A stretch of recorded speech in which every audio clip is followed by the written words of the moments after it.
ambil rujukan, saya langsung USG, minta untuk jadwal USG, dan ternyata hasil USG keluar itu adalah adanya kista 15 cm.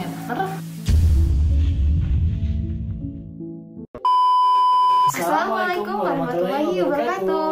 Selamat datang di Motivation Family. Jadi nggak bisa gerak, terus dipegang juga kayak ngerasa apa ya? nggak kerasa apa gitu kalau dipegang juga. Jadi kalau kata Sunda mah baal gitu ya. Iya, kayak gitu. Nah, kalau misalnya mau gerak kaki pun itu harus ada bantuan tangan atau bantuan orang lain gitu. Jadi ya benar-benar nggak bisa aja, kayak mati rasa aja gitu.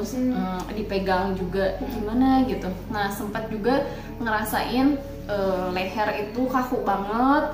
Dari leher itu kaku, dari kepala itu sakit banget, terus sempat demam juga sampai tinggi, kaki juga ngerasa kesemutan gitu ya.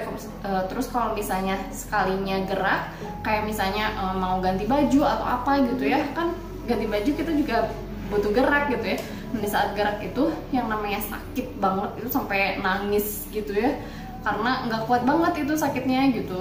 Nah, dari situ terus aja dikontrol ke spesialis saraf, dan ternyata udah stuck, nggak bisa main, udah kaki itu nggak bisa diangkat kayak gini gitu. Nah, dokter itu langsung menyarankan untuk dirawat kembali. Nah, dokter spesialis saraf ini bilang kalau misalnya ini takut virusnya ini takut nyerang ke tulang, karena sampai kok nggak bisa jalan gitu, sampai gitu. Nah, akhirnya di ronsen kembali, ternyata memang dari meningitis ini menyerang tulang belakang yang mengakibatkan nggak bisa jalan gitu. Jadi ke saraf-sarafnya gitu ya. Iya, jadi dari situ, dari virusnya itu. Nah, ceritanya itu gimana tadi Kak, sebelumnya nih, sebelum ke diagnosa yang gas dulu, yang katanya gastritis ya, terus sampai meningitis tuh, gejala-gejala awal banget nih rasanya tuh, apakah kepala juga sempat pernah sakit atau enggak gitu, atau cuma awalnya tuh rasanya lambung aja gitu yang sakit?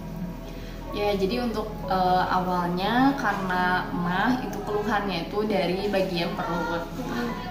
Nah, jadi perut tuh kayak begah gitu. Awalnya gitu aja kan? Iya, awalnya begah, terus karena mungkin pola makannya yang nggak teratur juga, jadinya ya cenderung asam lambungnya tuh naik gitu. Jadi nggak enak aja kalau makan, terus mual-mual juga gitu. Kalau misalnya pusing, sakit kepala itu belum ada, tapi di saat udah dirawat, udah masuk obat TB, itu nggak tahu kenapa tiba-tiba sakit kepala hebat gitu. Nah, mungkin katanya dari virusnya itu. Mungkin bisa juga nggak dari dulu sempat kayak kurang istirahat yang cukup gitu ya. Faktornya jadi dari pola makan, karena dulu sering banget di saat perut kosong itu makanan yang pedas-pedas itu masuk gitu. Dari pola makannya yang kurang baik ya, pola makan yang jelek, terus istirahat juga yang kurang gitu, bahkan kecapean juga. Jadi dimana aktivitas kita banyak tapi istirahat kita juga harusnya seimbang gitu ya. Ini istirahatnya kurang, jadinya kecapean yang berlebih. Iya. Nah, selanjutnya gimana nih cerita Teriska berjuang yang kan udah ketahuan tuh kan meningitis ya katanya, sampai kakinya tuh nggak bisa digerakin. Itu berapa lama proses penyembuhannya, dan diagnosa apa lagi sih yang dokter kasih? Ya, jadi dari sakit meningitis ini nggak sampai di sini, tapi proses berjuangnya itu memang membutuhkan waktu yang cukup lama, kurang lebih 6 bulan.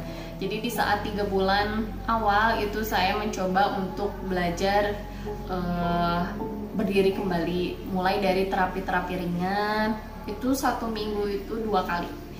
1 minggu 2 kali terapinya. Terus saya belajar untuk berdiri, di terapi juga gimana caranya jongkok gitu biar nggak langsung jatuh gitu. Dan salah satu yang pernah saya ingat waktu saya belum bisa berdiri, ada salah satu suster yang bilang, udah bisa sholat berdiri belum, katanya tuh gitu. Oh belum, saya sholatnya masih duduk gitu. Ternyata dalam sholat itu membantu kita untuk bergerak, dan salah satu faktor yang bisa buat kita motivasi untuk bisa berdiri itu salah satunya dengan sholat berdiri gitu. Dan jadi itu juga salah satu terapi gitu ya? Iya, jadi sholat itu salah satu terapi yang dimana dari segi sendi-sendi kitanya juga gitu ya, menggerakkan gitu, dan dalam gerakan-gerakan sholatnya juga itu membantu gitu, melatih kita untuk bisa bergerak gitu. Soalnya bisa kan kuat lagi gitu ya? Iya, soalnya dari situ kan mulai bisa terlatih lah gitu. Gimana caranya untuk berdiri, gimana caranya untuk ruku, sujud, dan bisa kembali lagi gitu berdiri. Kemudian saya terapi kurang lebih selama 3 bulan, alhamdulillah udah bisa berdiri lagi. Terus saya mencoba untuk terapi di rumah juga dengan mandiri gitu, temenin sama keluarga besar.